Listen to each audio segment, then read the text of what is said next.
وَيُحَيِّئْ لَكُم مِّنْ أَمْرِكُمْ مِرْفَقًا، اور تیار کرے گا واسطے تمہارے معاملہ سے مرفقا، سامان کامیابی کا۔ جیسے انہوں نے دعا کی تھی کہ ربنا آتنا من لدنک رحمۃ وہیئ لنا من امرنا رشدا، اس آیت میں بتلایا گیا کہ اپنی دعا پر ان کو یقین کامل تھا۔ اس سے یہ مسئلہ معلوم ہوا کہ جو دعا کی جاتی ہے اس کا ایک رکن ہے قبولیت کا یقین کامل ہو، اعتماد ہو۔ آج کل لوگ دعائیں پڑھتے ہیں اور پڑھتے بھی وہاں ہیں جو بدعات کے محل ہیں، صرف پڑھتے نہیں لڑتے بھی ہیں۔ جو بدعات پر مربع دعائیں بنا رکھی ہیں اس میں سب لوگ لڑائی کرتے ہیں، لیکن دعا مانگتے نہیں۔ دعا پڑھنے اور مانگنے کا فرق ہے، اور دعا کے لیے شرائط بھی ہے۔ ایک تو دعا خالص عبادت ہے، اور عبادت پیغمبر صلی اللہ علیہ وسلم کے طریق پر ہوتی ہے۔ عبادت میں اصل کے اعتبار سے توقف ہے جب تک ثابت نہ ہو۔ الاصل فی العبادت التوقف، قانون یہ ہے کہ عبادات کے مسئلہ میں توقف ہے، یعنی ان کے ثبوت کی دلیل درکار ہے۔ اور الاصل فی الاشیاء الاباحہ، جو دنیاوی امور ہیں ان میں اصل اباحت ہے، جب تک منع کی دلیل نہیں ہوگی تو اس کو ترک نہیں کیا جائے گا۔ اس فرق کو اہل بدعت نے گڑبڑ کر دیا کہ الاصل فی الاشیاء الاباحہ، دیکھ لیا کہ اشیاء میں اصل اباحت ہے، اس لیے جو بدعت بھی کرتے ہیں کہتے ہیں منع دکھاؤ، منع دکھاؤ۔ منع دکھانا وہاں ہے جہاں اصل اباحت ہے، اور وہ امور دنیاویہ ہیں۔ اور جو عبادات ہیں اس میں اصل توقف ہے، اس لیے جو عبادت کرے گا دلیل اس کے ذمہ ہے، ثبوت اس کے ذمہ ہے کہ یہ ثابت ہے، اس پر یہ دلیل ہے۔ دوسری بات یہ ہے کہ دعا میں خالص اللہ تعالی کی پکار ہو، کیونکہ عبادت صرف اللہ کا حق ہے، غیر کی شور و پکار نہ ہو۔ تیسرا یہ کہ اس میں بدعی وسائل نہ ہوں۔ چوتھا یہ کہ اللہ تعالی پر یقین کامل، اعتماد کامل ہو۔ اور پانچواں یہ کہ ما سوی اللہ سے دل خالی ہو، اور تضرع اور زاری ہو۔ یہ 6 چیزیں ہیں جو دعا کے ارکان کہا جا سکتا ہے۔ تضرع زاری کے ساتھ مانگے، تو اسی کو علماء نے شرائط الدعا کے عنوان سے ذکر کیا۔ اصحاب الکہف نے اللہ ہی سے مانگا، ربنا آتنا من لدنک، اور من لدنک میں دل ما سب اللہ سے خالی کیا، اسباب کو بھی دل سے نکال لیا۔ من لدن کا، آج لوگوں کے ذہن میں ڈاکٹر پہلے ہے، دعا بعد میں ہے۔ یہاں من لدن کا بتا رہا ہے کہ بوقت دعا ما سب اللہ، غیر اللہ سے دل خالی ہو، اور ربنا اللہ تعالی کو ناموں کے وسیلے سے پکارا۔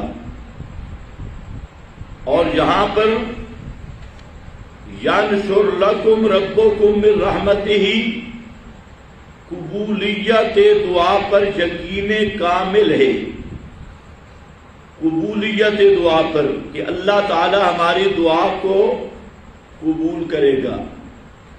یہ نہیں کہ دعا کر رہا ہے اور دل میں پتہ نہیں قبول بھی ہوگی یا نہیں، یہ دعا نہیں ہے، یہ فراڈ ہے۔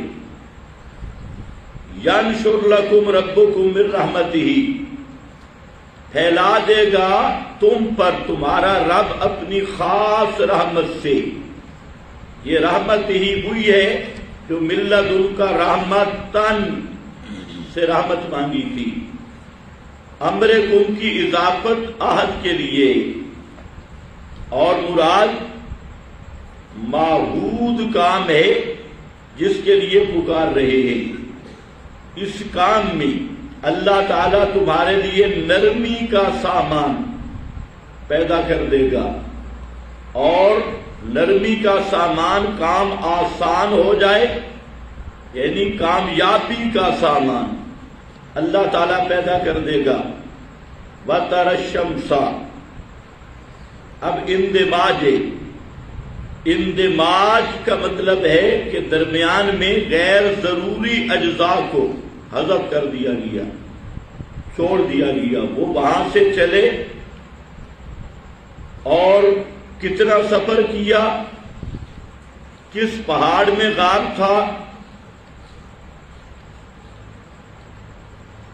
اونچائی میں تھا، کیسے تھا، اس کو قرآن نے چھوڑ دیا، کیونکہ قرآن کہانیوں کی کتاب نہیں ہے، نصیحت کی کتاب ہے، اور قرآن مقدس کا مقصد ہدایت ہے، اور غیر ضروری اجزاء کو قرآن ترک کر دیتے ہیں، کیونکہ اگر غیر ضروری اجزاء کی بحث میں جایا جائے تو مقصد ہدایت ختم ہو جائے گا، اور لوگوں کے مقاصد وہی قصے کے اجزاء بن جائیں گے، جو مقصود ہے مسئلہ وہ رہ جائے گا۔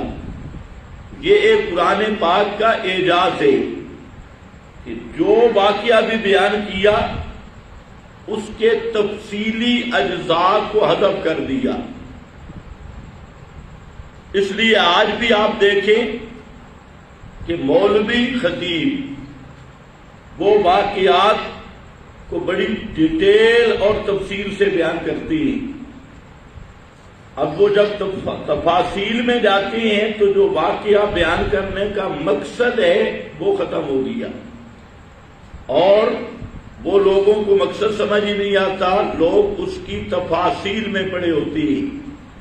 ان واقعات کو بھی اسرائیلی روایات کے تحت بڑی تفصیل سے ماشاءاللہ مفسرین لائے، غار کا ایڈریس بھی معلوم کرنے کی کوشش کی کہ غار کس جگہ پہ، کوئی کہیں لے گیا، کوئی فلسطین میں لے گیا، کوئی ترکی کے ساتھ لے گیا، جس کو جو غار ملی اس نے کہا یہی ہوگی، شکر ہے خیبر پختونخوا نہیں لے آئے، تو ممکن تو تھا کہ کوئی قول پہاڑ تو ادھر بھی بڑے ہیں۔ بہرحال ان تفاصیل کو قرآن حذف کر دیتا ہے۔ وَتَرَى الشَّمْسَ، غار میں پہنچ گئے اور علاقہ چھوڑ دیا، مسئلہ کیا معلوم ہوا، ہدایت کیا ہے؟ فرار عن الفتن، فرار عن الفتن، ایمان بچانے کے لیے فتنوں سے فرار ہونا، ہجرت کرنا، یہ اہل اللہ کی سنت اور اہل اللہ کا طریقے، کہ جہاں پر ایمان کو خطرہ ہو وہاں سے ہجرت کر جانا اور علاقہ اور وطن چھوڑ دینا، تو یہ عنوان ہے الفرار عن الفتن، فتنوں سے فرار ہونا۔ جیسے حدیث میں آتا ہے کہ ایک زمانہ ایسا آئے گا کہ ایمان بچانے کے لیے آدمی کو پہاڑوں کی چوٹیوں پر بھاگنا پڑے گا، اور اگر غور کیا جائے تو یہ زمانہ وہی ہے یا اس کے قریب ہے کہ ایمان کی حفاظت کے لیے آبادی میں ایمان محفوظ نہیں ہوگا، پہاڑوں کی چوٹیوں کا رخ کرنا ہوگا تنہائی میں، تب ایمان محفوظ رہے گا۔ آج جس تہذیب اور معاشرہ سے ہم گزر رہے ہیں اس کی بالکل یہی حالت ہے کہ ہر طبقہ بگڑ چکا ہے، ہر طبقہ، عوام الناس تو مکمل طور پر یہود و نصارہ کے نقش قدم پہ، اور علماء، واعظین، خطباء، پیران طریقت، یہ بھی اکثر یہود و نصارہ کی احبار و رہبان کے طریق پہ، اور مصلحین، مفسدین بن گئے، اور کلمہ حق بیان کرنا سب سے زیادہ مشکل، اور وہ مشکلات بھی اہل علم طبقہ کہلوانے والوں کی طرف سے۔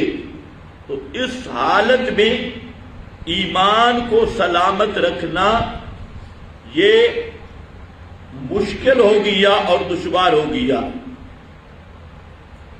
کیونکہ یہ زمانہ ہے قریبی زمانہ خروج دجال کا، قریبی عہد خروج دجال کا، اور خروج دجال سے پہلے دجالی نظام اس کا تسلط ہے اور طاغوتی نظام کا تسلط ہے، جمہوری نظام کا تسلط ہے، اس لیے یہاں سے بچ نکلنا بھی مشکل ہے۔ تو بہرحال اصحاب الکہف مسئلہ بیان کر کے وہاں سے ہجرت کر گئے، اور ہجرت اس لیے نہیں تھی کہ ہماری جان جائے گی، ہجرت اس لیے تھی کہ اگر ہم مارے گئے تو مسئلہ ختم ہو جائے گا اور مشن ختم ہو جائے گا۔ اپنی مشن کی بقا کے لیے وہاں سے چلے، غار میں بیٹھے، اللہ تعالیٰ نے ان پہ نیند مسلط کر دی اور وہ وہاں پر سو گئے۔ اس غار میں آگے آ رہا ہے کتنا عرصہ سوئے، اگلے صفحے پہ ہے قالوا لبثنا یوما، اس سے آگے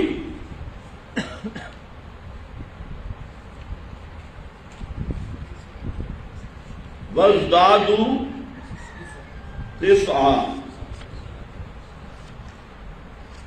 ہاں بھئی، یہ آیت نمبر 65،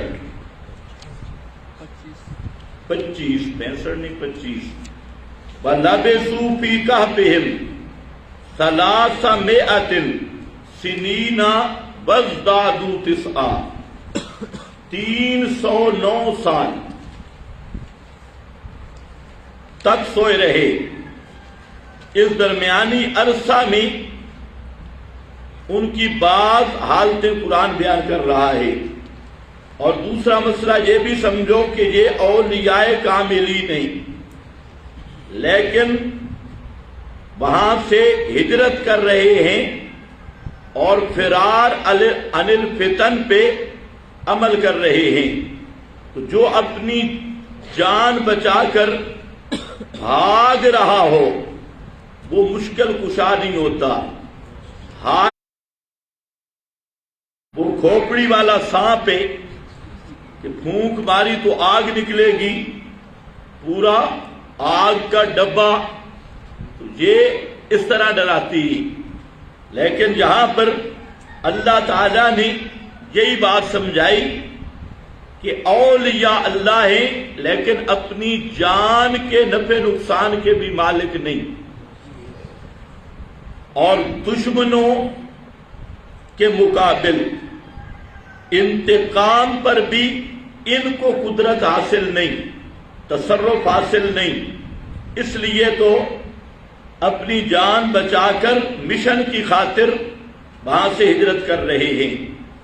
وَتَرَى الشَّمْسَ إِذَا طَلَعَتْ، اب وہ غار میں پڑے تھے، وَتَرَى الشَّمْسَ،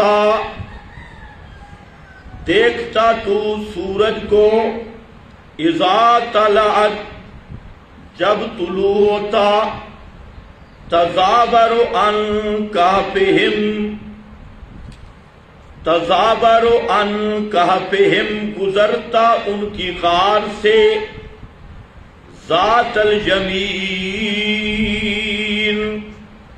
دائیں جانب، وَإِذَا غَرَبَتْ، اور جب غروب ہونے لگتا، تقرضهم، کاٹتا تھا ان کو، ذات الشمال، بائیں طرف، وَهُمْ فِي فَجْوَةٍ مِّنْهُ، اور وہ فی فجوۃ، بیچ میدان فراغ کے، منہ غار سے، وہ درمیان میں کھلی جگہ غار کے اندر تھے، ذالک من آیات اللہ۔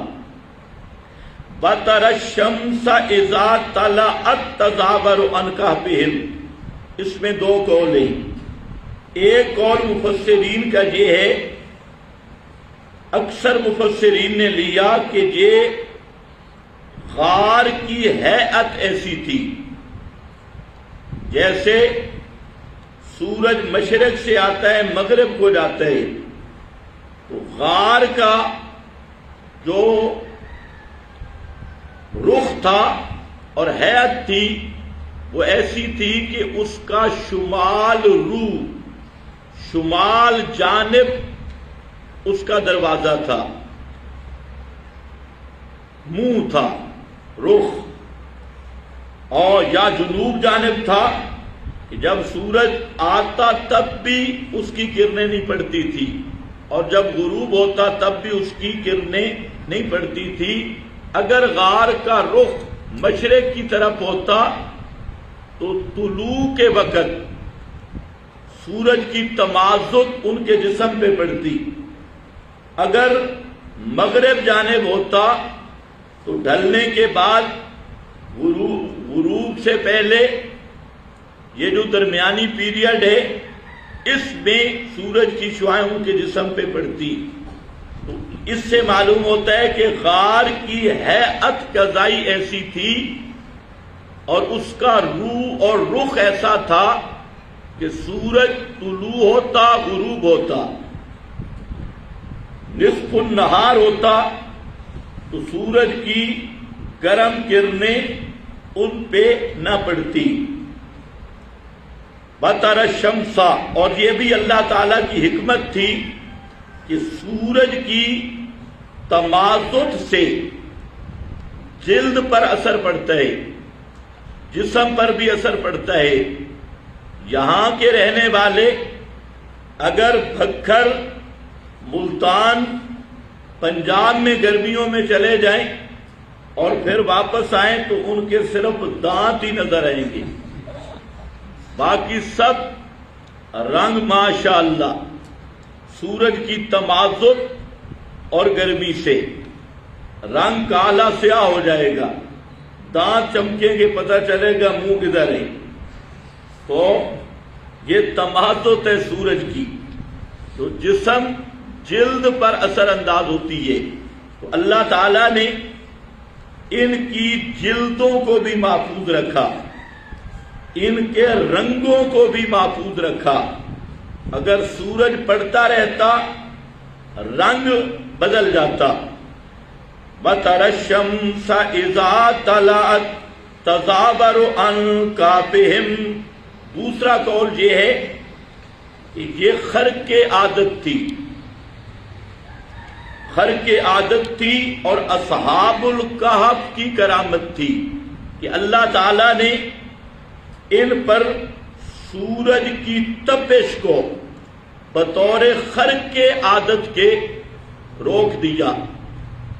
زجاج نحوی اور مفسر بھی ہے، اس کی تفسیر بھی ہے، زجاج نے اسی پر زور دیا کہ یہ خرق عادت ہے اور اصحاب الکہف کی کرامات میں سے ہے۔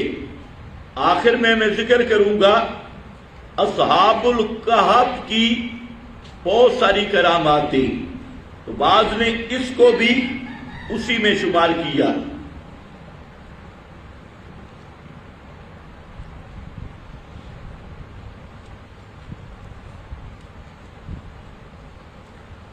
تقرضهم ذات الشمال وهم في فجوة منه ذلك من آیات اللہ۔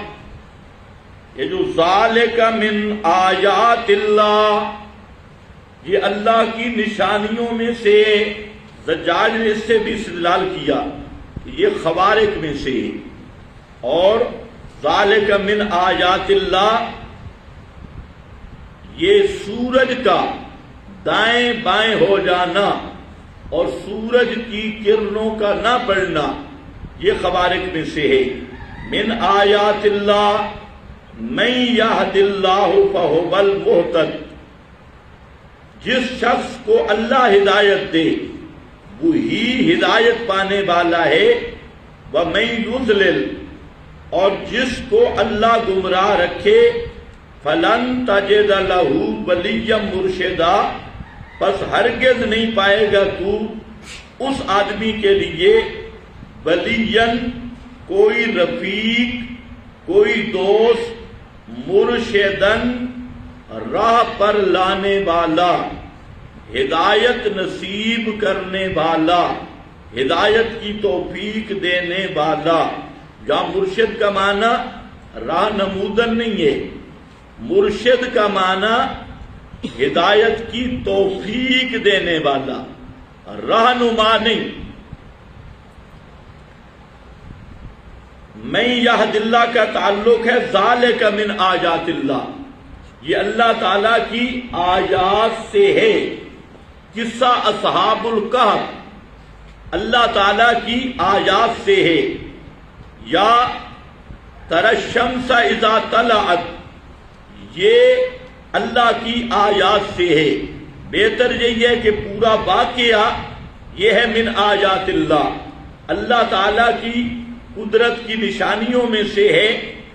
اب آیات کے آنے کے بعد دو قسم کے لوگ ہوتے ہیں، ایک منیب قسم کے لوگ، ماننے کی نیت کرنے والے لوگ اور تڑپ رکھنے والے لوگ، تو ان کو اللہ تعالیٰ ہدایت دے دیتا ہے، اور ہدایت اسی کو ملتی ہے جس کو اللہ توفیق دے۔ فَهُوَ الْمُهْتَدِ وَمَن يُضْلِلْ، اور دوسرے ضدی قسم کے لوگ ہوتے ہیں، یضلل، تو ضدیوں کو اللہ تعالیٰ گمراہ کرتا ہے۔ وَمَن يُضْلِلْ فَلَن تَجِدَ لَهُ وَلِيًّا مُرْشِدًا، اور جس کو گمراہ کرے اللہ، پس ہرگز نہیں پائے گا تو اس کے لیے ولیہ مرشدہ، کوئی رفیق، راہ پر لانے والا۔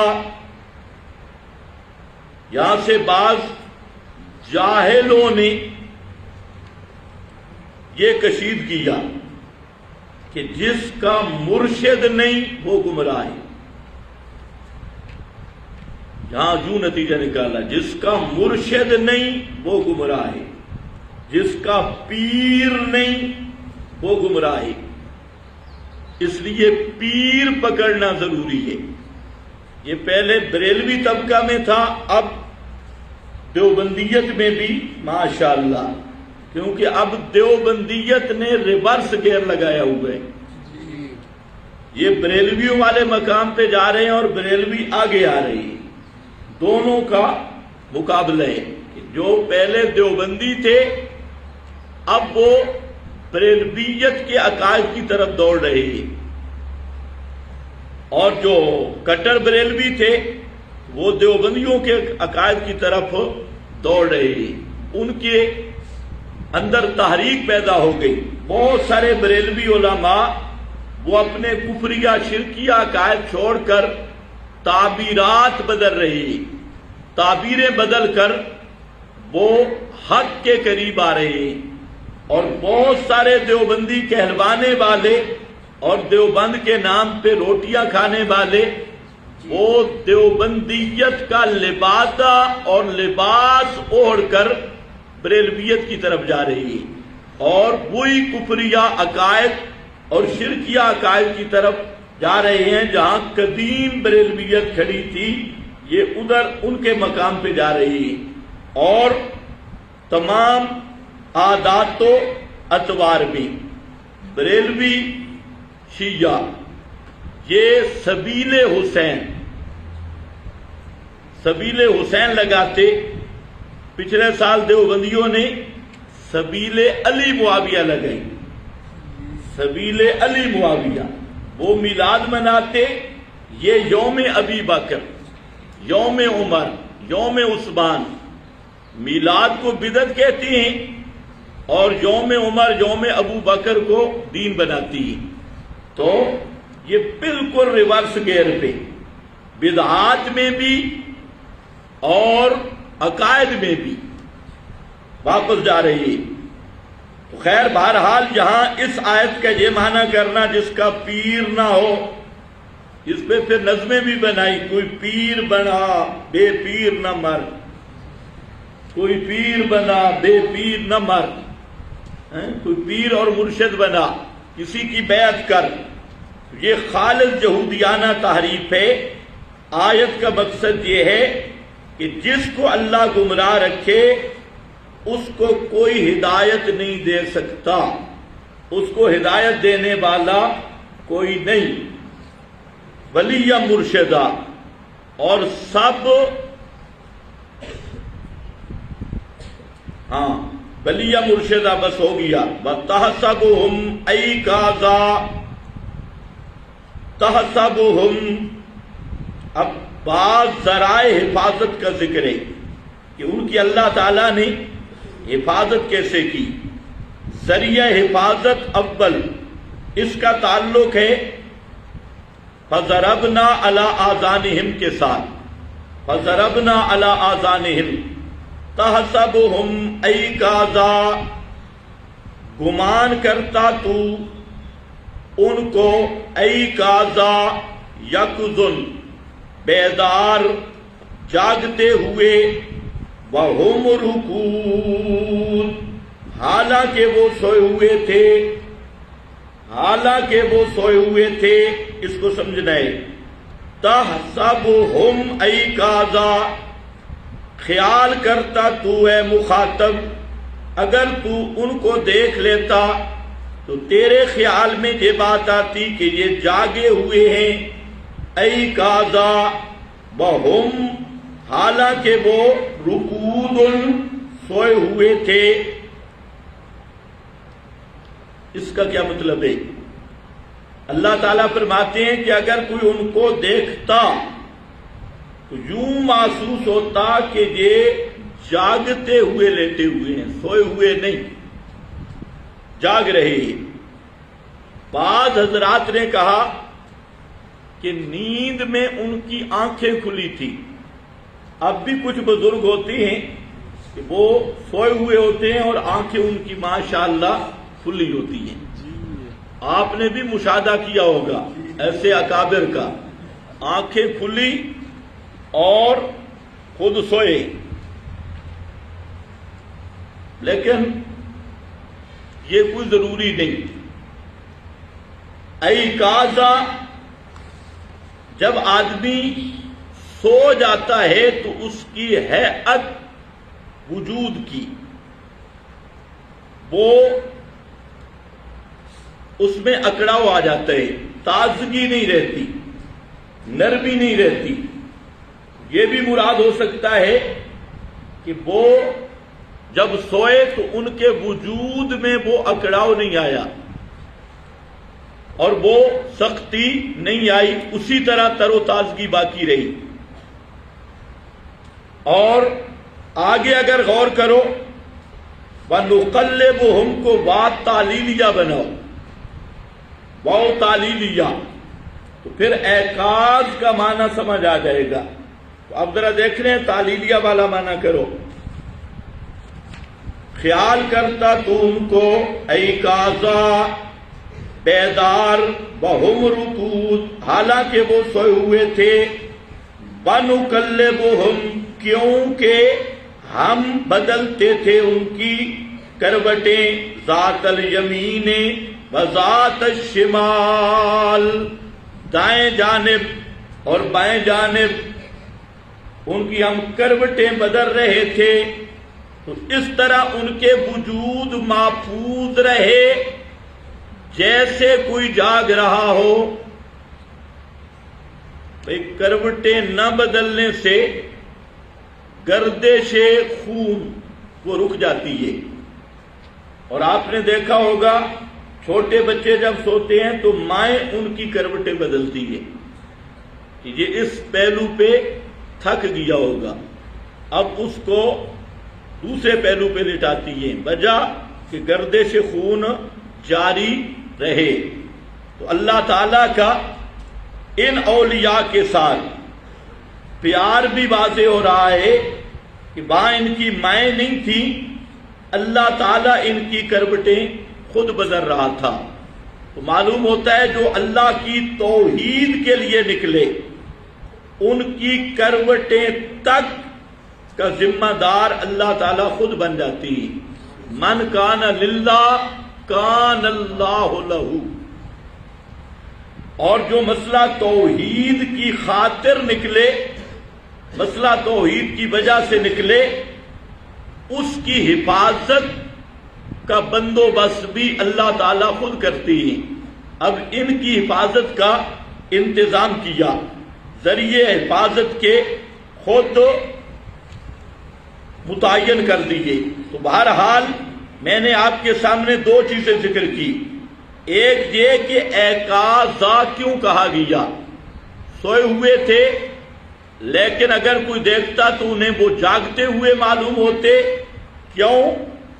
ایک تو ہیئت کے اعتبار سے، جیسے استرخائے بدن، تغیر سانس، خراٹے شراٹے یہ بھی نہیں تھے، اور بدن میں اکڑاؤ بھی نہیں تھا، اور اسی طرح استرخائے مفاصل بھی نہیں تھا، کوئی جوڑ کہیں کوئی جوڑ کہیں، کئی بزرگ سوتے ہیں ٹانگیں ادھر جا رہی ہیں ہاتھ ادھر جا رہے ہیں، یوں بھی نہیں تھا، وہ بالکل اپنی حیت پہ جیسے سوئے تھے اسی طرح سوئے رہے۔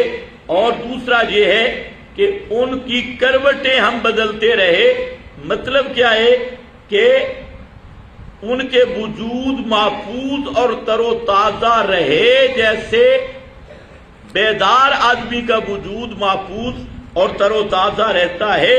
اس کی وجہ یہ ہے وَنُقَلِّبُهُمْ ذَاتَ الْيَمِينِ وَذَاتَ الشِّمَالِ۔ اس سے یہ بھی پتہ چل گیا ولی اللہ حالت نوم میں اپنی کروٹ بھی نہیں بدل سکتا۔ جو اپنی کروٹ نہ بدل سکتا ہو وہ مشکل کشا کیسے بن سکتا ہے، حاجت روا کیسے بن سکتا ہے؟ یہ ان کے عجز کو ظاہر کیا جا رہا ہے، اور جواب دیا جا رہا ہے شبہوں کا کہ تم 7 روٹیاں اصحاب کہف کے نام کی اور 8ویں ان کے کتے کے نام کی، روٹیاں دیتی ہو اور تم سمجھتی ہو حاجت روا مشکل کشا. فرمایا وہ تو اتنے عاجز تھے اپنی جان کی حفاظت نہیں کر سکے، وہ اتنے عاجز تھے کہ اپنی نیند پر اختیار نہیں تھا، وہ اتنے عاجز تھے کہ نیند کے بعد اپنی کروٹیں نہیں بدل سکتے تھے. جو کروٹ بدلنا نہ جانتا ہو وہ دنیا کو بیٹے کیسے دے دے گا، دنیا کی حاجت روائی کیسے کرے گا، مشکل کشائی کیسے کرے گا. حاجت روا اور مشکل کشا وہ ہے جس کی شان ہے اللہ لا الہ الا ہو لا تأخذ الحی لا تأخذہ سنۃ ولا نوم، جس کو نیند بھی نہیں آتی، جس کو اونگ بھی نہیں آتی.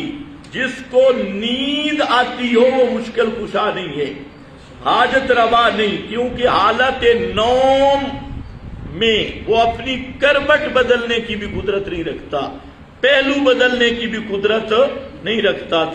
جو مر جائے وہ تو تکڑا ہو جاتا ہے نائم سے. عجیب مشرک کا دماغ خراب ہے. نائم سویا ہوا اپنے وجود کا تصرف کھو دیتا ہے، تو جو مر جائے وہ تمہارا مشکل کشا کیسے ہوگا، حاجت روا کیسے ہوگا. وَنُقَلِّبُهُمْ ذَاتَ الْيَمِينِ، اور ہم بدلتے تھے ان کی کروٹیں دائیں جانب اور ذات الشمال بائیں جانب. وَقَلْبُهُمْ بَاسِطٌ ذِرَاعَيْهِ بِالْوَسِيدِ. وَقَلْبُهُمْ ذریعہ حفاظت دوم، دوسرا حفاظت کا ذریعہ، اور کتا ان کا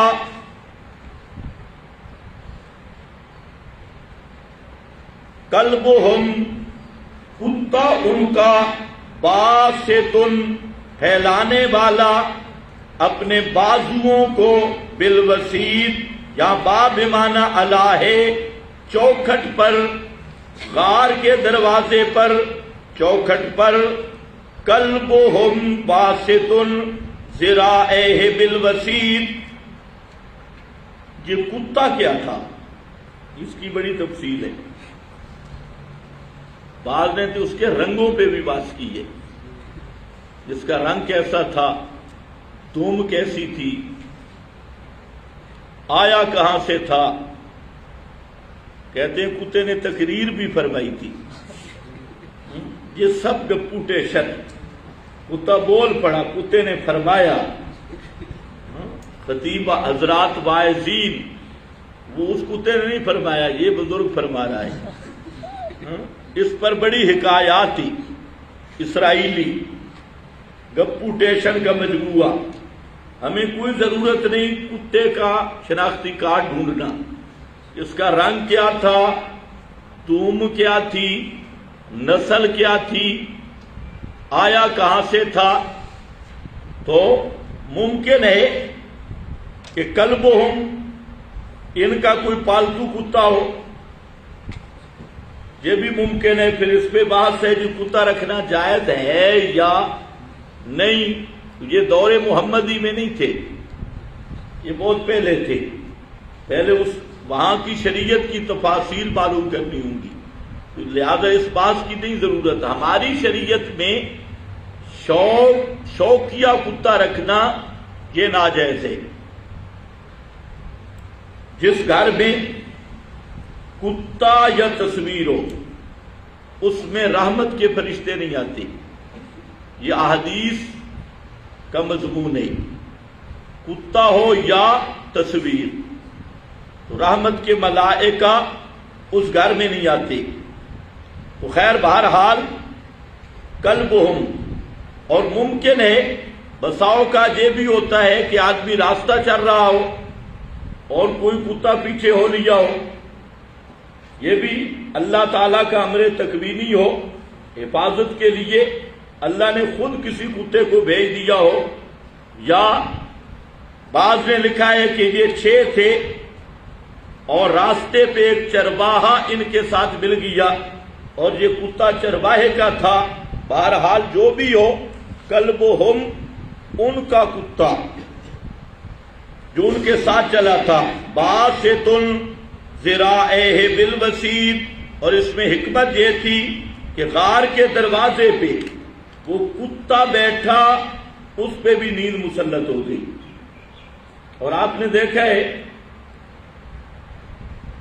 کہ یہ قدرتی بات ہے، مونگ پھلی کا کھیت ہو نا، اس طرح کا کھیت، تو وہاں پر آدمی کا قمیص، لکڑیاں ڈال کے اوپر قمیص لٹکا دیتی ہیں، تو بہت سارے جانور سمجھتے ہیں بھئی آدمی کھڑا ہے، وہ اس کے قریب نہیں آتے۔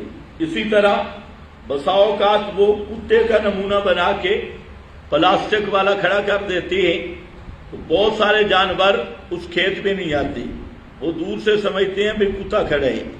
یہ بھی اللہ تعالیٰ کی شان اور حکمت تھی کہ ان کے غار کے دروازے پہ کتے کو بطور چوکیدار کے بیٹھا دیا، اور تاکہ کوئی موذی جانور غار کا رخ نہ کرے۔ عالم اسباب میں حفاظت کا ایک ذریعہ بنا دیا۔ کلبہم باسط، اس سے یہ بھی معلوم ہوا کہ توحید بیان کرنے والوں کو کتا بھی نہیں بھونکتا۔ جی، توحید بیان کرنے والوں کو کتے بھی ان کا دفاع کرتے ہیں، ان کی حفاظت کرتے ہیں جو مسئلہ توحید بیان کرے، اور جو توحید بیان کرنے والوں کو بھونکے وہ کتوں سے بھی بدتر ہے۔ سمجھ آئیے نا، وہ کتوں سے بھی بدتر ہے۔ دوسرا اللہ تعالیٰ نے یہاں ایک جملہ ذکر کیا، باسط ذراعیہ بالوسیط، کہ کتا ان کی چوکھٹ پہ بیٹھا اور اپنے دونوں ہاتھ نیچے کر کے بیٹھا۔ باسط، کتا جب بیٹھتا ہے تو اپنے ہاتھ دونوں یوں کر کے بیٹھتا ہے۔ باسط ذراعیہ،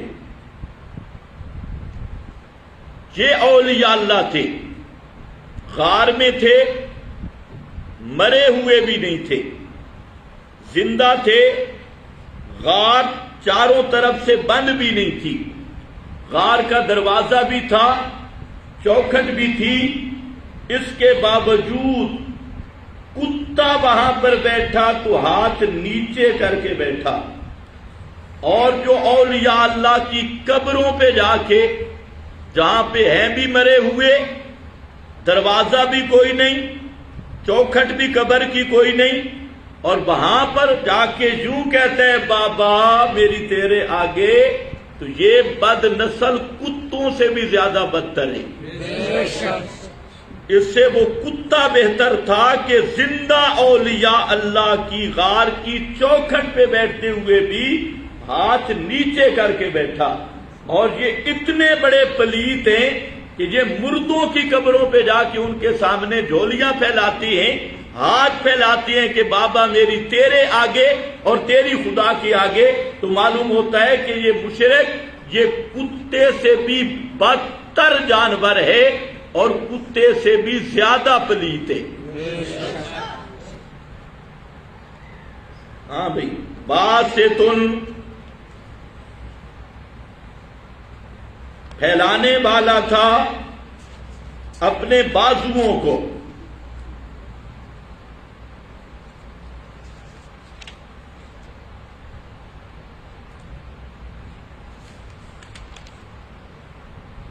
بالوسیط، لبتلاتا، باقی جہاں پر گپے ہیں کہ 13 جانور جنت میں جائیں گے، جن میں ایک اصحاب کہف کا کتا بھی ہوگا، کتا بھی ہوگا، یہ بھی جنت میں جائے گا، اور بلم بورا کا گدھا وہ بھی جنت میں جائے گا، اور حضرت صالح کی اونٹنی وہ بھی جنت میں جائے گی۔ یہ بعض لوگوں نے یہ چیزیں لکھی ہیں۔ علامہ آلوسی نے جہاں پر زبردست تبصرہ کیا، بہترین تبصرہ کیا، ایک تو فرمایا کہ لیس فیما ذکر خبر جو اول علیہ فیما عالم۔ علامہ آلوسی کہتے ہیں کسی ایک بھی ایسی بات نہیں جس پر اعتماد کیا جائے اور جس کا لحاظ کیا جائے کہ کوئی جانور جنت میں جائے گا، کتا ہو یا اونٹنی ہو یا بلم بورا کا گدھا ہو یا کوئی بھی ہو، ایک بھی ایسی خبر نہیں جو اول علیہ فیما عالم ہو۔ جہاں تک مجھے معلوم ہوا ہے اس پر کوئی دلیل نہیں۔ آگے یہ تبصرہ کرنے کے بعد بڑی عجیب بات کی، ایک شیعہ نے کہا کہ فتیت الکاف نجا کلبہم کیف لا ینجو غدن کلب علی۔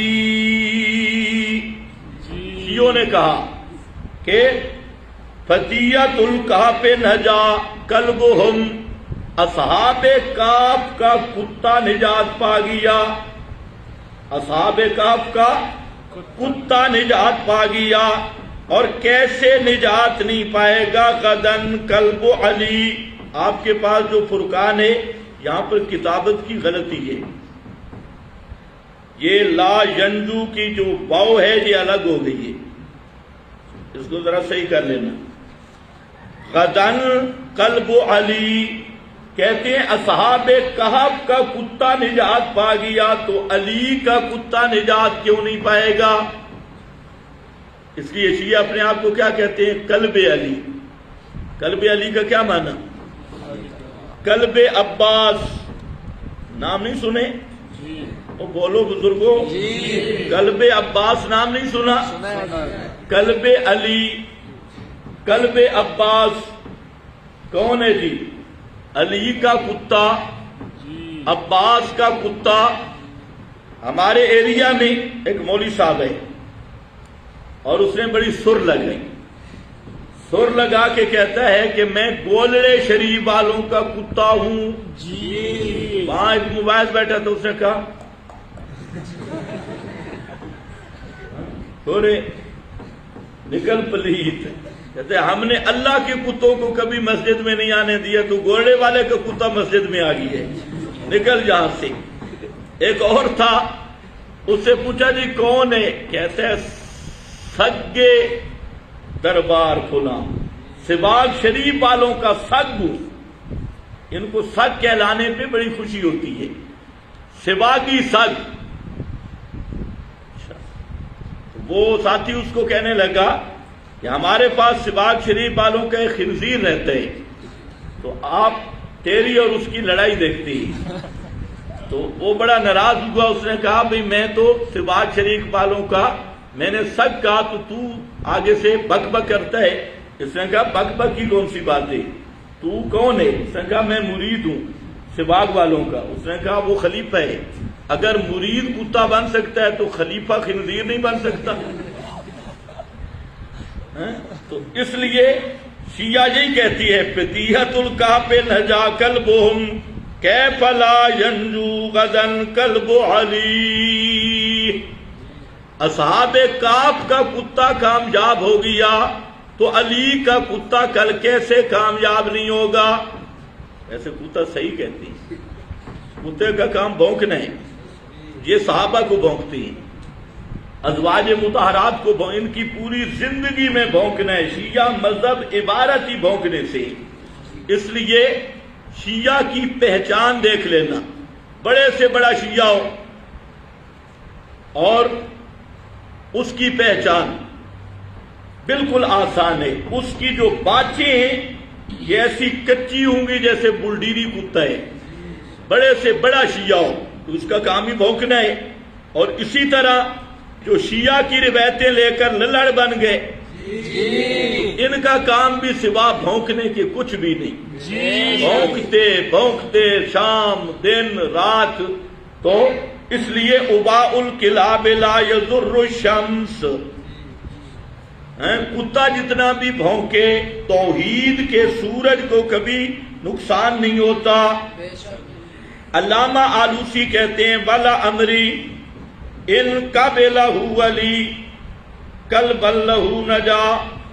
علامہ آلوسی کہتے ہیں یار باقی باتیں تو ٹھیک ہیں، بحث اس میں ہے کہ اس کتے قلب علی کو علی قبول بھی کرے گا یا نہیں، قلب علی کو علی قبول بھی کرے گا یا نہیں۔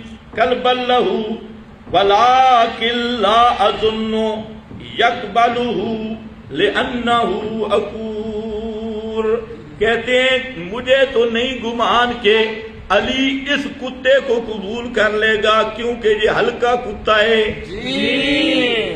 عام کتا نہیں۔ کون سا کتا ہے؟ ہلکا کتا ہے، پاگل کتا ہے۔ اس پاگل کتا کو علی بھی قبول نہیں کرے گا، تو بھائی نجات تو تب ہو کہ اس کتے کو علی قبول کر لے۔ لیکن حضرت علی بھی اس پاگل، پنجابی معنی چھتا کتا، پاگل کتا، کملا جھلا کتا، کاٹنے والا کتا، جو کتا ابو بکر صدیق کو بھونکتا ہے اس کو حضرت علی بھی قبول نہیں کریں گے۔ جو کتا فاروق اعظم، حضرت عثمان، حضرت معاویہ، حضرت عائشہ، حضرت حفصہ پر بھونکتا ہے، ایسے ذلیل اور چھتے اور ہلکے کتے کو حضرت علی بھی قبول نہیں کریں گے۔ یہ ہلکا کتا ہے، سمجھ گئے؟ باقی نجا والی بات لا یعول، اس کی کوئی سند نہیں ہے۔ ہاں بھئی جانور جنت میں جائیں گے، یہ خطیبوں کی گپیں ہیں۔ قلبہم باسط ذراعیہ بالوسیط۔ ہاں اتنی بات سمجھ آ گئی کہ اہل توحید کی چوکھٹ پہ پہرا دینے والا، اس کو بھی اتنی شان مل گئی کہ اس کا تذکرہ بھی قرآن میں آ گیا۔ سبحان اللہ۔ اہل توحید جو توحید و سنت کے ساتھ اتنی نسبت رکھے جتنی کتے کی اصحاب کہف کے ساتھ تھی، اللہ اس کے نام کو بھی باقی رکھتا ہے، اس کے تذکرے کو بھی باقی رکھتا ہے۔ یہ ہے اہل توحید کے ساتھ ان کی حفاظت اور ان کے ساتھ نسبت قائم کرنے کا ایک اثر اور ایک شان، کہ دنیا میں وہ پتہ نہیں کتا کہاں سے آیا تھا لیکن توحیدیوں کا چوکیدار بن گیا، اس کا قیامت تک تذکرہ قرآن میں ہوتا رہے گا۔ یہ البتہ شان مل گئی۔ قلبہم باسط ذراعیہ بالوسیط لو اطلعت علیہم۔ اب تیسری چیز، ہاں بھئی وہ تھا ان کا روب اور ہیبت، ذریعہ حفاظت۔ حفاظت کے ذرائع میں نے کہا بیان کیے جا رہے ہیں۔ ایک تو ذریعہ حفاظت تھا کہ حالت نوم میں یقظان معلوم ہوتے تھے، بیدار، اور دوسرا ذریعہ حفاظت کا کہ اللہ تعالی ان کی دائیں بائیں کروٹیں خود بدلتا رہا۔ تیسرا قلبہم باسط، چوکھٹ پہ چوکیدار مقرر کر دیا اور باڈی گارڈ مقرر کر دیا۔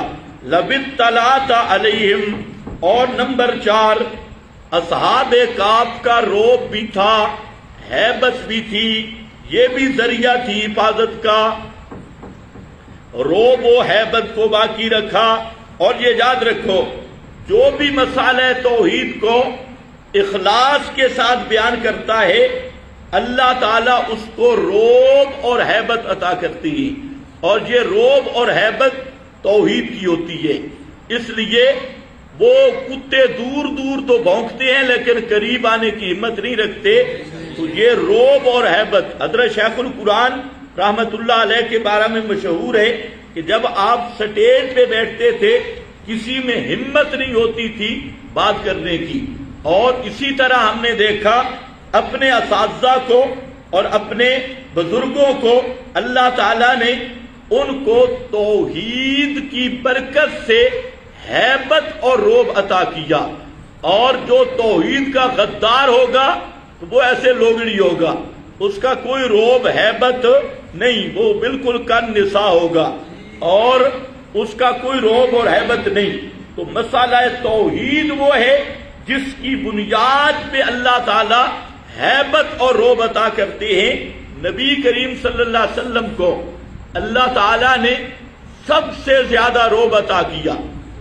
حدیث میں آتا ہے کہ ایک مہینے کی مسافت پہ جو دشمن ہو، ایک مہینے کی مسافت، کوئی معمولی نہیں، مہینے تک گھوڑا دوڑاؤ، وہاں تک دشمن پر آپ کا روب غالب آ جاتا تھا اور چھا جاتا تھا اتنا دور سے۔ تو اسی لیے بہت سارے ایسے مواقع ہوئے کہ دشمن آپ کے روب سے شکست کھا گیا۔ یہ بھی آپ کے خصائص میں سے ہے۔ تبوک میں دیکھیں، سارے عیسائی رومی لشکر لے کے اکٹھے ہوئے، لیکن جب آپ ان کے آگے بڑھ کے مقابلہ کے لیے تشریف لے گئے تو آپ کے روب سے بھاگ گئے۔ اسی طرح خیبر اور ان کے ارد گرد کے جو یہود تھے وہ آپ کے روب سے اتنے مرعوب ہو گئے کہ ان کی ہمتیں جواب دے گئی۔ تو نبی کریم علیہ السلام کا روب اور اسی طرح صحابہ کا روب اور اہل اللہ کا روب، تو اللہ تعالی ہر اہل توحید کو یہ روب اور ہیبت عطا کرتے ہیں۔ لَبِطَّلَعْتَ عَلَيْهِمْ، اگر تو جھانکتا ان پر، جھانک کر دیکھتا ان پر، لَبَلَّيْتَ مِنْهُمْ، یہ خطاب ہر مخاطب کو ہے، لَبَلَّيْتَ مِنْهُمْ فِرَارًا، البتہ بھاگتا تو ان سے، فرارن، پھرتا تو ان سے، بلیتا پھرتا تو ان سے، فرارن بھاگنے والا، بھاگنے والا، یعنی ان کے روب اور ہیبت کی وجہ سے، والا ملئت منہم رعبا، اور البتہ بھر جاتا تو، بھر دیا جاتا تو ان سے، رعبن ازروے روب کے، ان کا روب تجھ پہ چھا جاتا اور تو مرعوب ہو جاتا۔ وَكَذَلِكَ بَعَثْنَاهُمْ، وَكَذَلِكَ بَعَثْنَاهُمْ، یہ کاف کے بارے میں دو قولیں، جمہور مفسرین کہتے ہیں یہ کاف تشبیہ کا ہے، کاف تشبیہ کا، اور مشبہ بھی کیا ہوگا؟ كَذَلِكَ بَعَثْنَاهُمْ، تو پیچھے ضربنا علی آذانہم سے ماخوذ ہوگا، جیسے سلایا ہم نے ایسے اٹھایا ہم نے، جیسے سلایا ہم نے ایسے اٹھایا ہم نے۔ یہ کب معنی ہوگا؟ جب کاف تشبیہ کا بنائیں۔ لیکن حضرت مولانا حسین علی صاحب رحمت اللہ علیہ فرماتے ہیں کہ یہ کاف کمال کا ہے، کاف لے بیان الکمال، اب مشبہ بھی ڈھونڈنے کی ضرورت نہیں، کاف لے بیان الکمال مطلب کیا ہے؟ کذالک، یہ ہمارا کمال ہے کہ ہم نے ان کو 309 سال بعد اٹھا بٹھایا، اتنا سلا کر اتنی مدت پھر اٹھانا، کذالک یہ ہمارا کمال ہے۔ بعثناہم، بعثناہم ہم نے ان کو بیدار کر دیا، لیتساءلوا، بیدار کیوں کیا؟ لام کے بارے میں دو قولیں، ایک لام کے بارے میں یہ لام عاقبت ہے، لام عاقبت بیان نتیجہ کے لیے، جس کا نتیجہ یہ ہے کہ وہ سوال کریں آپس میں، اور دوسرا بعثناہم لیتساءلوا، ہم نے ان کو بیدار کیا ہی اس لیے تاکہ آپس میں مکالمہ کریں، سوال و جواب کریں۔ یہ معنی مناسب ہے۔ وہ پیچھے اگر آپ کو ذہن میں ہو، جب شروع اجمال قصہ پڑھا تھا تو وہاں پر ایک بات آئی تھی، ثم بعثناہم لنعلم ای الحزبین احصی لما لبثوا امدا، اس جملے کو مد نظر رکھیں تو اب معنی سمجھ آئے گا کہ 309 سال تک ان کو سلایا، نیند دی، پھر اٹھایا، یا اللہ کیوں اٹھایا؟ 309 سال تک سلایا کیوں؟ پھر اٹھایا کیوں؟ سمجھ رہے ہو؟ 309 سال تک نیند کیوں دی؟ پھر نیند آ گئی تھی تو اٹھایا کیوں؟ فرمایا مقصد تھا لیتساءلوا بینہم، تاکہ آپس میں سوال و جواب کریں۔ وہ سوال و جواب آگے آ رہی، آپس میں سوال و جواب کریں اور میں مسئلہ سمجھاؤں۔ وہ سوال و جواب کریں اور میں مسئلہ سمجھاؤں۔ سمجھ گئے؟ میں مسئلہ سمجھاؤں، پہلے وہ سوال و جواب کیا ہیں؟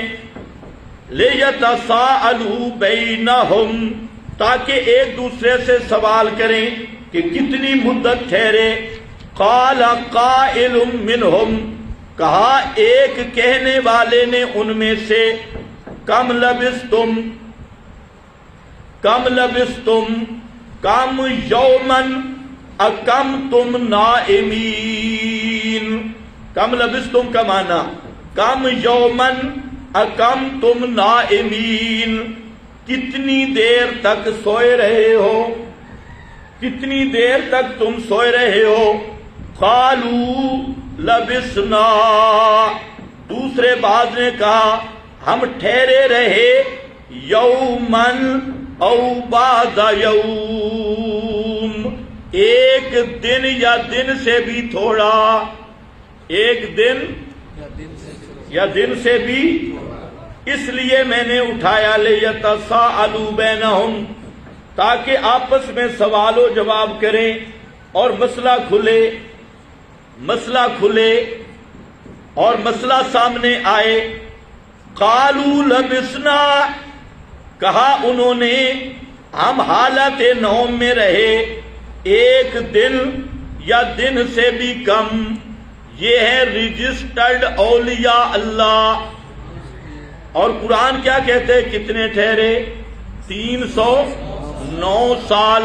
اور اللہ کے ولی کیا کہتے ہیں؟ یومن او بعض یوم۔ مسئلہ کیا پتہ چلا کہ اولیاء اللہ ہوں، ان پہ نیند آ جائے تو ان کی اپنی حالت کا بھی پتہ نہیں ہے۔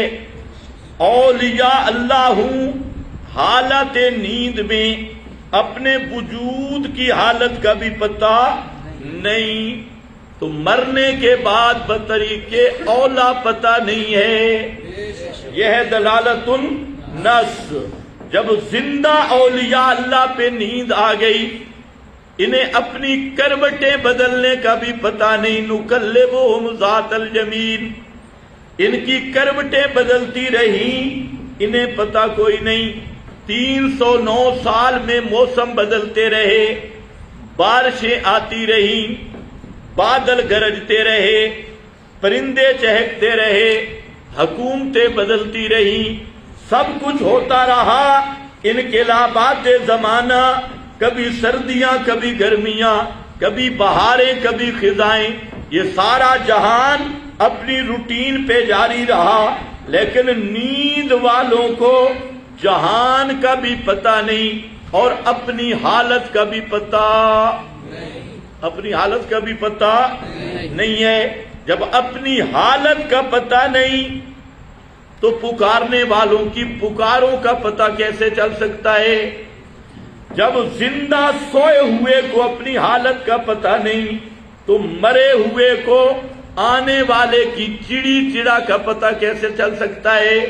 یہ بے ایمان کہتے ہیں جی قبر پہ چڑی بیٹھی ہے یا چڑا، مردہ یہ بھی دیکھتا ہے چڑی ہے یا چڑا، پھر قبر تو نہیں لیبارٹری ہے۔ اور زندہ مولوی ہو، اس کو لنٹر کے نیچے بٹھا کے اوپر بھینس کھڑی کر دو، اس کو کہو مولا جی بتاؤ اوپر بھینس ہے یا بھینس ہے، یا مولوی کی چھت پہ گدھا کھڑا کر دو، اس سے پوچھ 10 ہوئے بتاؤ گدھا ہے کہ گدھی ہے، گدھا ہے کہ بکری ہے؟ تو زندہ کو آپ کو پتہ ہے لنٹر کے اوپر کیا ہے؟ لنٹر تو 4 انچ کا ہے، اور جو قبر میں پڑا ہے آپ کے اندر تو روح بھی ہے، اس میں تو روح بھی نہیں. اس کو پتہ چلتا ہے بھئی قبر کے بنیرے پہ چڑی بیٹھی ہے یا چڑا. کیا بات ہے. اس کا نام ہے مذہب.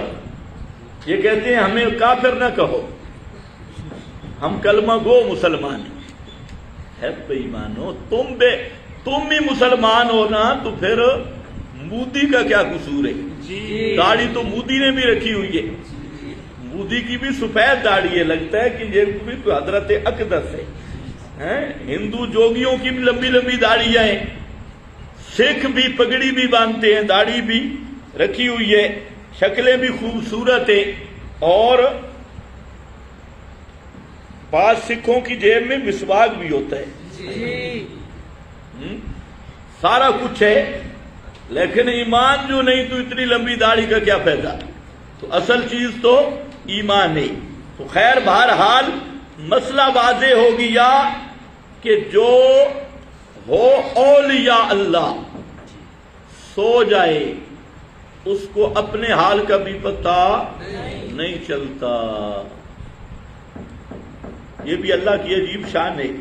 اولیاء اللہ کی نیند کا واقعہ بیان کیا اور پیغمبر کی موت کا واقعہ بیان کیا. حضرت عزیر کی موت کا واقعہ بیان کیا کہ 100 سال تک انہیں مردہ رکھا. اب ٹائم نہیں، شاید کل کے سبق میں آ جائے گا. لبسنا یومن او بعض یوم. یہ قرآن ہے، کسی بزرگ کا رسالہ نہیں ہے، کسی کے دستخط نہیں ہے، یہ اللہ تعالیٰ کا کلام ہے. اب اس کلام کو پڑھ کر بھی جو گمراہ ہو اس کی حالت ہوئی ہے من یضلل اللہ من یضلل فلن تجد له ولیا مرشدا. یہ ہے قالوا ربکم اعلم بما لبثتم. کہا انہوں نے، دوسرے حضرات نے، انہوں نے کہا یہ بات فضول ہے. فضول باتیں چھوڑو، کیا کتنی مدت ٹھہرے. اللہ فرماتے ہیں میں نے سلایا اسی لیے تھا تاکہ آپس میں سوال و جواب کریں اور اولیاء اللہ کی حالت واضح ہو. تو حاصل کیا نکلا؟ اور جنہیں اپنے ٹھہرنے کا پتہ نہیں، تمہاری 8 روٹیوں کا کہاں پتہ چلے گا؟ جو اپنا ٹھہرنا نہیں جانتے ان کے نام لکھ کر تم دکانوں میں برکت لیتی ہو، ان کے نام کے تعویذ بنا کے ظالموں ان کو حاجت روا مشکل کشا سمجھتے ہو. فرمایا قالوا ربکم اعلم بما لبثتم. اس میں ایک اہم اصول بھی آ گیا کہ اولیاء اللہ فضول اور لا یعنی باتوں میں نہیں پڑتے. مباحدین فضولیات میں نہیں پڑھتے. فضول مسائل، پہیلیاں جن کا دین اور دنیا کا کوئی فائدہ نہیں، ایسی بحثوں میں نہیں الجھتے. فضول بحثوں میں وہ الجھتا ہے جس میں آخرت کی فکر نہ ہو اور جس کے دل میں آخرت کا خوف ہو. وہ اپنے وقت کو سب سے زیادہ قیمتی سمجھتا ہے اور وقت کو ضائع نہیں کرتا. طالب علموں کے لیے بھی آپ بھی اصحاب کہف کی طرح اولیاء اللہ ہیں. اس لیے فضول چیزوں سے اپنے آپ کو بچاؤ. اور سب سے فضول چیز موبائل ہے. موبائل سے بڑی فضول چیز دنیا میں نہیں ہے سب سے. قالوا ربکم اعلم بما لبثتم. رب تمہارا جانتا ہے بما لبثتم، اس مدت کو جتنی ٹھہرے تم. فبعثوا احدکم، پس بھیجو ایک کو اپنے ورے کے کم، چاندی کے سکوں کے ساتھ. ہادی یہ ساتھ لے گئے تھے، چاندی کے سکے بھی تھے. اس سے یہ بھی پتہ چلا کہ مسافر کو زیادہ راہ بھی لینا چاہیے. توحید بیان کرنے والوں کو دوسرے پہ بوجھ بھی نہیں بننا چاہیے. اب یہ جا رہے ہیں تو اپنی روٹی بھی ساتھ لے جا رہے ہیں. ہم نے دیکھا امام اہل سنت حضرت نیلوی شاہ صاحب رحمۃ اللہ تعالی علیہ ہمارے شیخ اور استاد تھے، تو حضرت کئی مقامات پہ ہم نے دیکھا کہ پروگرام پہ جا رہے ہیں تو اپنے ایک رومال کے ساتھ روٹی بھی باندھی ہوئی ہے. کہتے ٹھیک ہے وہ دیں گے، ٹھیک ہے، جو ہمارا ہم نے تو روٹی کے لیے تو نہیں جا رہے، ہم تو مسئلہ بیان کریں گے. آج کل ایسے خطیب کہاں گئے بھائی؟ آج کل تو خطیب جہاں کھاتے ہیں وہاں سے تندوری میں کچھ باندھ کے بیوی کے لیے بھی لے آتے ہیں. کہتے حلوہ بڑا اچھا ہے، سالن بڑا اچھا ہے، مجھے دے دو. میں ایسے خطیبوں کو جانتا ہوں، ایسے نہیں بات کر رہا، وہ کچھ بندوا کے گھر لے آتی. تو یہ ان کے پاس تھی چاندی کے سکے، انہوں نے ساتھ رکھا. اسی طرح متصوف، یہ جو بناوٹی صوفی ہیں، الامان والحفیظ، ان کے ہوتے ہوئے ابلیس کو کام کرنے کی ضرورت ہی نہیں ہے. انہوں نے بالکل نیا دین ایجاد کیا. کیا اس کا نام کیا؟ توکل. توکل رکھا، اور وہ سفر کریں گے ساتھ کوئی چیز نہیں لے جائیں گے. اور ان کو بتاؤ توکل اسباب کے بعد شروع ہوتا ہے، اسباب کے بعد توکل کا مقام ہے. تو اہل اللہ، اہل توحید، اولیاء اللہ، یہ اپنا روٹی پانی کا خرچہ ساتھ لے گئے. تو خرچ ساتھ لینا یہ اہل اللہ کا طریقہ ہے. حاضی الی المدینہ، ان سکوں کے ساتھ شہر کی طرف. فَلْيَنْظُرْ أَيُّهَا أَزْكَىٰ طَعَامًا، پس چاہیے کہ دیکھے ایوہا کون سا، ازکا طعاما، ازکا پاکیزہ، طعامن کھانا، کون سا پاکیزہ کھانا ہے. فَلْيَأْتِكُمْ بِرِزْقٍ مِّنْهُ، پس چاہیے کہ لے آئے تمہارے پاس رزق اس پاکیزہ کھانے سے. وَلْيَتَلَطَّفْ، اور نرمی سے جائے، نرم خوش اسلوبی سے پیش آئے، اور نرمی کرے، راستے پہ کسی سے جھگڑ نہ پڑے، کیونکہ توحیدی تھوڑے گرم ہوتی ہیں. پھر وہ بھی نوجوان طالب علم دکان پہ جاتے ہیں، راستے پہ خطرہ ہوتا ہے بھئی کسی سے الجھیں گے. وَلْيَتَلَطَّفْ، نرمی سے جائے.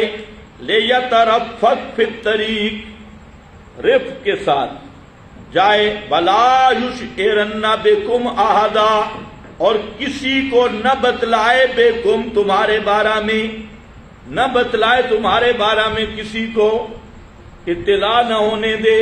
جائے بھی بڑے طریقے سے، اگر کہیں کوئی گڑبڑ ہو بھی جائے تو پچھلوں کا نہ بتائے کہ ہم بھی بیٹھے ہیں، ابھی یہ غار کے اندر ہیں، اور یہ سمجھ رہے ہیں ایک دن یا دن سے بھی کم. اور عرصہ کتنا گزر گیا تھا؟ 309 سال. وہ بادشاہیں ہی بدل گئی تھی. جس بادشاہ کے ڈر سے یہ جا رہے تھے، ابھی تک ان کے دل پہ کوئی خطرہ ہے کہ باہر کے حالات. یہ تو کہتے ہیں ہر کافر مردے پہ بھی عرض اعمال ہوتی ہے. کافر مشرک بدتی مردہ ابو جہل پہ بھی عرض اعمال ہیں. تو یہ تو زندہ ہیں، ان پہ تو عرض اعمال بادشاہ کے بھی نہیں ہوئے. اور غار کے باہر کا کوئی عرض اعمال نہیں ہوا کہ باہر کے حالات کیا ہیں. یہ زندہ اولیاء اللہ پڑے ہیں حالت نوم میں، اور ان کو ابھی تک غار کے باہر کا پتہ ہی نہیں. اندر بیٹھ کے مشورہ کر رہے ہیں کہ یار کسی کو پتہ نہ چل جائے، اور باہر کے حالات کا پتہ نہیں. اور یہ بریلر کیا کہتے ہیں؟ ولی اللہ لا تستقر نطفۃ فی فرج انثی الا ينظرها. ولی اللہ کا کام بڑا اچھا ہے. پیر مرید کے ہر آن ساتھ ہے، کسی وقت جدا نہیں. لوح محفوظ پیروں کے سامنے ہے.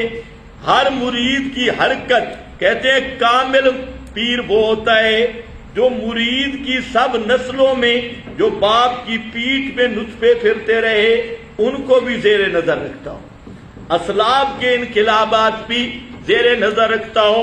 تو یاد رکھو یہ سب کذابوں کا مذہب ہے، جھوٹ اور فراڈ پہ مبنی. قرآن مقدس کے خلاف ایک نیا دین ہے۔ قرآن یہ بتلا رہا ہے کہ اولیاء اللہ غار کے اندر بیٹھے ہیں لیکن باہر کے حال کا پتہ نہیں ہے۔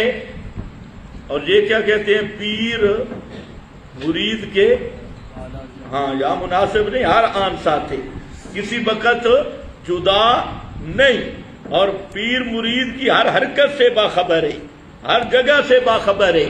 یہ ایک نیا مذہب آیا شیطنت بھرا، یہ کامل ولی ہے، پتہ نہیں ہے۔ کہتے ہیں جناب کسی ایک کو تو بھیجو اور جائے کھانا لے آئے۔ ازکا کا کیا معنی میں نے کیا؟ پاکیزہ کھانا، پاکیزہ کھانا۔ اس ازکا کے متعدد معنی ہیں، مفسرین حضرات نے کیے۔ ایک معنی یہ ہے کہ ازکا کا معنی ہے اطیب، مزیدار کھانا ہو۔ یہ نہ ہو کہ کوئی دال شال پکڑ کے آ جائے، 309 سال تک بھئی کھایا نہیں، سوئے رہے، اور آپ کو پتہ ہے 15 دن بخار ہو جائے اور آدمی کھائے کچھ چیز نہیں، یا کسی اور وجہ سے چند دن کوئی چیز نہ کھائے، تو پھر دل کیا کرتا ہے؟ بڑے بڑے تصورات ہوتے ہیں بھی اس طرح مزیدار کھانا ہو۔ یہ بھی کہہ رہے ہیں بھائی کوئی لذیذ الزو بڑی لذت والا کھانا ہو، لذیذ کھانا لاؤ۔ اس سے علماء نے مسئلہ لیا کہ لذیذ کھانا کھانا زہد اور تقوی کے خلاف نہیں، رد ہے ان صوفیوں پر۔ 40 دن تک روٹی نہیں کھانی۔ علامہ ابن جوزی کی کتاب تلبیس ابلیس، اس میں کئی ابلیسوں کا ذکر کیا ہے کہ 40 دن تک روٹی نہیں کھانی، سال تک روٹی نہیں کھانی، جو تھوڑے سے جو کھانی، کیونکہ تقوی کے خلاف نہیں، اور یہ تقوی کے خلاف نہیں۔ نبی کریم صلی اللہ علیہ وسلم چوڑی کا گوشت کھاتے تھے۔ چوڑی سمجھتے ہو؟ بکری جب ذبح ہوتی، یہ بازو، ان کا گوشت آپ کو پسند تھا اور آپ یہ کھاتے تھے، تو اس میں لذت بھی ہے، طاقت بھی ہے۔ تو لذیذ کھانا کھانا یہ تقوی کے منافی نہیں ہے۔ جہاں پر ازکا کا ایک معنی کیا ہے؟ الذو طعامن، مزیدار کھانا ہو، لذت والا کھانا ہو۔ کوئی بیکار کھانا نہ لے کے آنا۔ ان کے ذہن میں ہوگا نا پرانے ہوٹل، 309 سال سے پہلے والے ہوٹل، تو مختلف ہوٹل ہوتے ہیں، تو انہیں کہا یار کسی صحیح جگہ سے مزیدار کھانا لانا، بہترین کھانا۔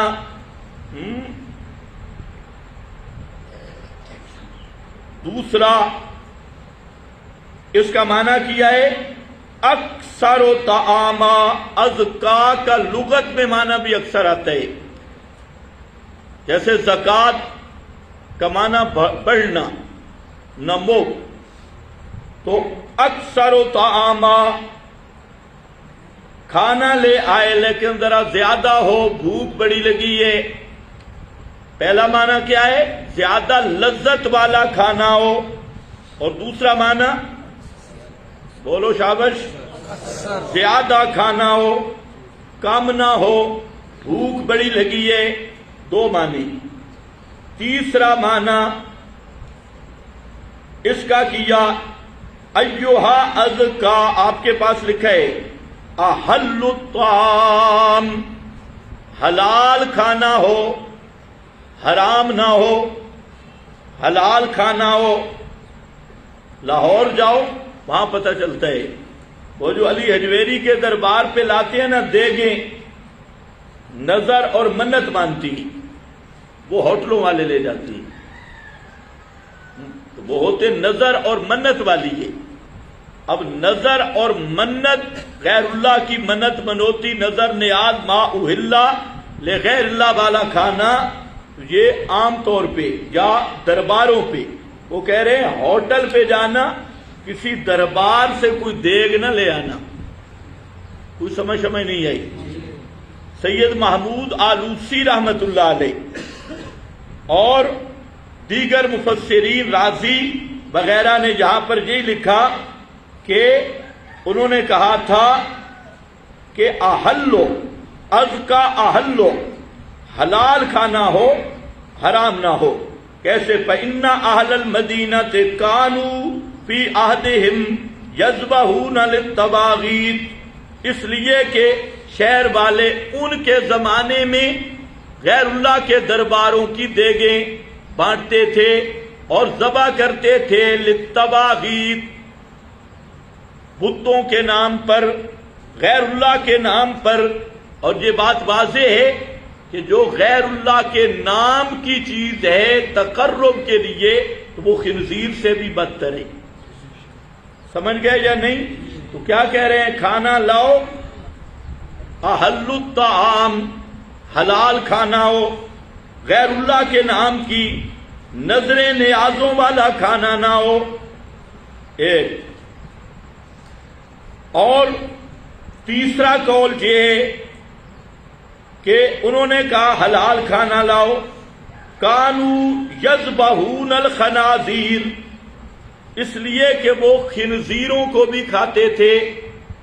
مشرک جو تھے خنزیر، آج بھی امریکہ چلے جائیں، برطانیہ، چائنا، تو وہاں پر بلی کی ڈش ہوتی ہے. بلی، چائنا والے کتے کھاتی ہیں، کتوں کی ڈش.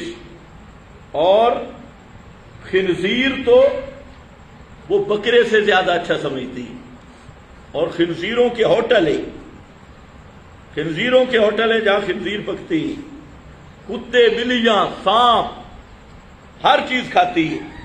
اسی طرح وہ بھی مشرکانہ ماحول تھا تو انہوں نے کہا یار کھانا لے آ، لیکن یہ نہ ہو کہ کسی خنزیر کا گوشت لے آ، کسی حرام چیز کو نہ لے آنا. ازکا طعامن، احلو طعامن، حلال کھانا ہو، خنزیر نہ ہو، کتے کا گوشت نہ ہو، یا جتنی چیزیں بھی ان کے معلومات میں حرام تھیں ان سے وہ بچ رہے ہیں. تو معلوم ہوتا ہے اکثر و طعامہ کرو تو پتہ چلتا ہے کہ زیادہ کھانا بھی تقوی کے خلاف نہیں ہے. اس پر تو آپ کو خوش ہونا چاہیے. بلکہ ملا علی قاری رحمہ اللہ نے لکھا ہے کہ زیادہ کھانا بھی کرامات میں سے، زیادہ سونا بھی کرامات میں سے. ایک آدمی نے مجھ سے پوچھا کہ طالب علموں کو آپ ولی اللہ کہتی، طالب علم وقت کے سب سے بڑے اولیاء اللہ ہیں، طالب علموں کی کرامت کیا ہے؟ اگر اولیاء اللہ ہیں تو کرامت کیا ہے؟ میں نے کہا دو کرامتیں، زیادہ سونا، زیادہ کھانا. یہ دو کرامتیں طلباء کو حاصل ہیں. ایک طالب علم تھا ہمارے ساتھ پڑھتا تھا، اللہ جانے اب زندہ ہے یا مر گیا. تو چھٹیاں ہو گئیں، مدرسے کی چھٹیاں ہوئیں. وہ بیچارہ وہ اوپر ایریے کا تھا تو وہ کمرے کے اندر داخل ہوا، اندر سے کنڈی لگائی، 3 دن تک سویا رہا. اساتذہ تلاش کر کے طالب علم پہ گیا کدھر ہے، 3 دن کے بعد نکل آیا کمرے سے. میں اندر سو گیا.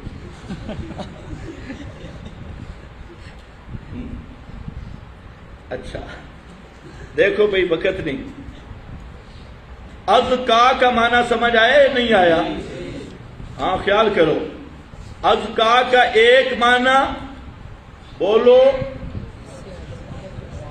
الزو، الزو، اطیب، مزیدار کھانا لاؤ، لذت والا کھانا لاؤ. دوسرا اکثر، زیادہ کھانا لانا، بھوک بڑی لگی ہے، یہ نہ ہو کہ ایک دو روٹی لے آئے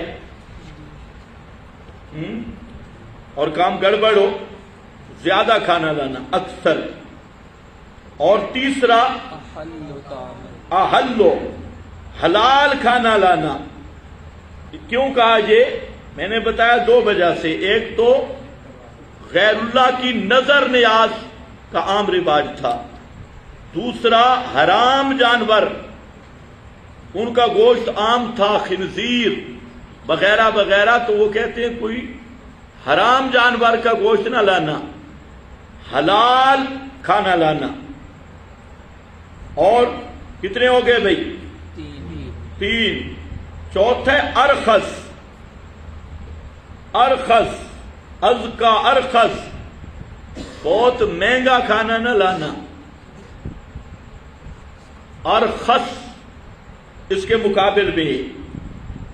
ہاں بھائی، علامہ آلوسی نے ترجیح دی ہے، فرماتے ہیں کہ بس صحیح الاول لأن مقصودهم انما هو الطیب الحلال سواء کان قلیلا او کثیرا، برابر ہے کہ حلال ہو، اپنا حلال ہو، برابر ہے کہ کم ہو یا زیادہ۔ تو بہرحال کتنے احتمال ہیں؟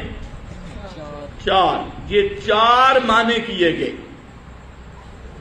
اور چاروں جمع بھی ہو سکتی ہیں، اقوال جہاں جمع ہو جائے تو جمع کر لیے جاتی ہیں، جمع بھی ہو سکتی ہیں۔ ایوہا ازکا طعامن، مسئلہ پتہ معلوم ہوا کہ اولیاء اللہ رزق کے حلال کی تلاش میں ہوتے ہیں، رزق کے حرام کے قریب نہیں جاتے، حرام کسی صورت میں بھی ہو۔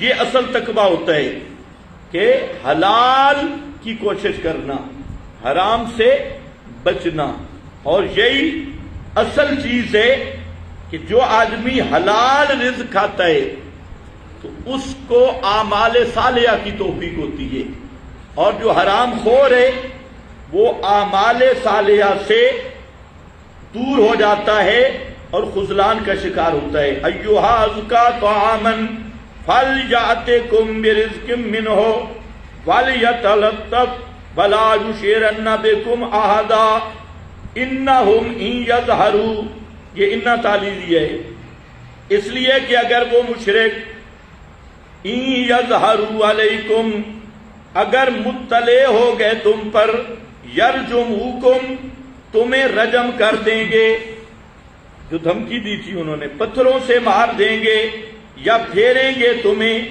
فی ملتہم، اپنے مذہب میں، فلن تفلحوا اذا ابدا، خدا نہ خواستہ اگر مرتد ہو گئے اور انہی مشرکوں والا مذہب اپنا لیا تو کبھی تم کامیاب نہیں ہو سکتے۔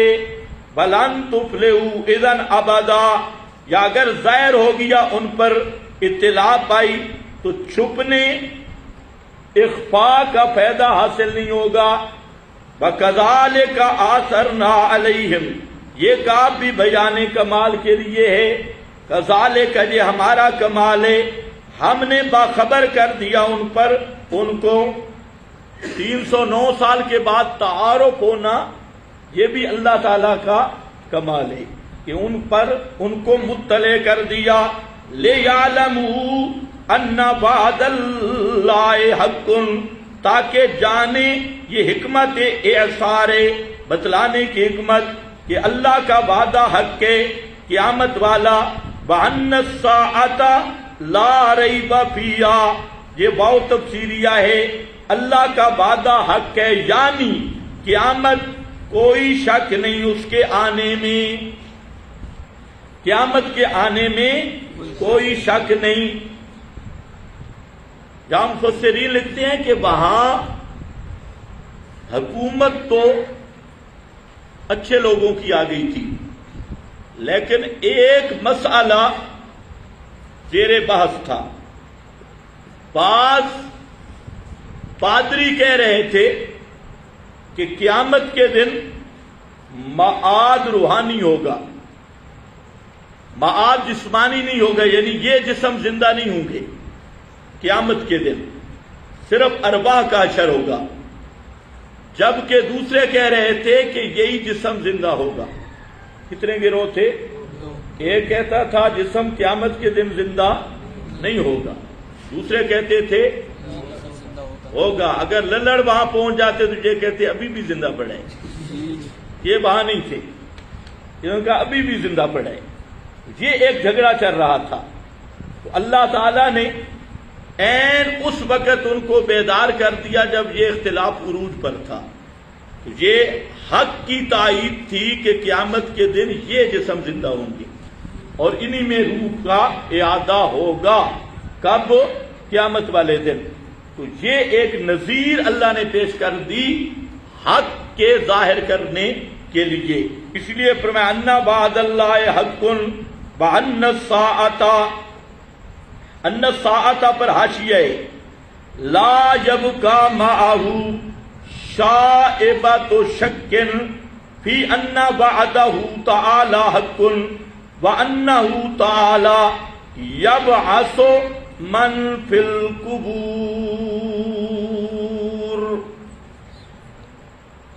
سن رہے ہو کہ نہیں؟ اس کے ساتھ شک کا شائبہ نہ بچے کہ وعدہ اللہ تعالیٰ کا حق ہے، اور وہ وعدہ کیا ہے؟ انہ تعالی یبعث من فی القبور، اللہ زندہ کرے گا جو قبروں میں ہیں۔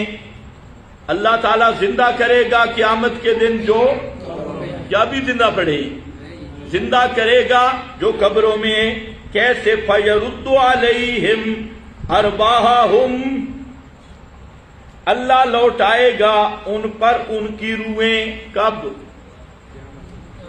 بولو بولو، روحیں کب لوٹائے گا؟ یہ ہے بعث من فی القبور، بعث کا معنی یہاں یہ ہے اللہ ان کی روحوں کو قیامت کے دن ان کے بدنوں میں لوٹائے گا۔ فَيُحَاسِبُهُمْ وَيُجَازِيهِمْ بِحَسْبِ أَعْمَالِهِمْ۔ سمجھ گئے؟ آگے حاشیہ لمبا ہے، وقت نہیں، دیکھ لینا۔ آگے پورے حاشیے کا خلاصہ ہے کہ جس طرح مدت مدیدہ اور سالوں تک یہ لوگ پڑے رہے، اللہ تعالیٰ نے ان کے حواس کو معطل کر دیا، مشاعر کو معطل، نیند میں حواس معطل ہو جاتی ہیں، مشاعر معطل ہو جاتے ہیں، سننا، دیکھنا، سونگھنا، یہ پانچوں حصے یہ معطل ہو جاتی ہیں۔ تو جس طرح یہ ان کے حواس معطل کر کے 309 سال تک ان کو رکھا، پھر بحال کر دیے، تو اسی طرح مردوں کو بھی قیامت کے دن اللہ تعالی زندہ کر دے گا۔ یہ ایک نذیر تھی۔ ہاں بھائی،